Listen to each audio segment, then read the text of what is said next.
I'm probably the least qualified to talk of the group sitting in this row.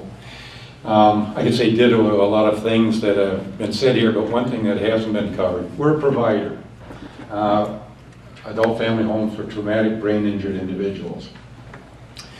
We had a 3.5% cut in 2010. We had a 3.5% cut in 2011, and we are now experiencing a cut averaging over 30%. Now we work off of something probably around a 10% margin or less, so we cannot sustain these cuts. So we met with key personnel, which are right here, managers, two of my daughter-in-laws. I happen to be president at a meeting. I don't think I qualify as a caregiver. These other three are pure caregivers. We were in a meeting discussing steps that we would have to take.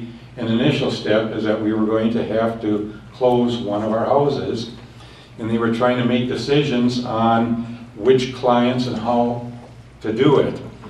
And they were basically in tears. And I'm not an emotional guy, but one of them was sitting next to me and he says, you have to understand, I'm with these people more than I'm with my family. So the emotional involvement they have with these people, I never really grasped until that meeting. I guess the point I want to get to, and trying to avoid inflammatory rhetoric as much as possible, but those bastards at Care Wisconsin are making up the rules as they go.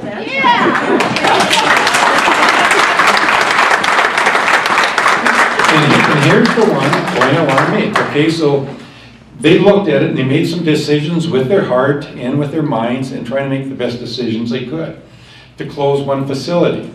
Well, not all the clients were in one house, so what it meant was we were going to end up shifting 2 clients to another house to try to keep our houses filled. Specifically to Care Wisconsin. And this is Care Wisconsin. Well, what they said is they made a new rule up in June. And the new rule is this, that when we move our clients from one of our houses to another, they put them up for auction. They didn't like the term, put them up for auction, but so help me God, that's what it is. They put it up for auction so that the lowest bidder is where they would go to. Now, my daughter-in-law down here at the end of the line has gone nose to nose with these people. They don't listen, they don't give you the opportunity, and I heard somebody else say it. They don't treat you like people. One of my earliest jobs, I worked for a meat packing plant. I think we thought more about the beef hanging and the coolers than any feeling we get about from Care Wisconsin. It's absolutely criminal, and they don't give us a voice on it. So at least tonight, we heard that there may be some resources to go to. We were never told, in fact, we were told we didn't have the right to appeal. We've been given misinformation. So I guarantee you we will be calling the pretty young lady in the front as soon as we can get through to her telephone line. But the frustration is not only for what they had to do to give the notification to these clients that we would no longer be able to provide for, and what they're setting us up for now is just a series of dominoes.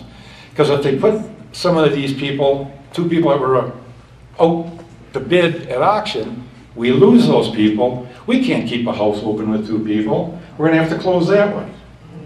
So then if we do some other things, so what they're going to do is they're just going to keep doing this until we have to close all of our facilities. I thank you for the opportunity to vent. Well,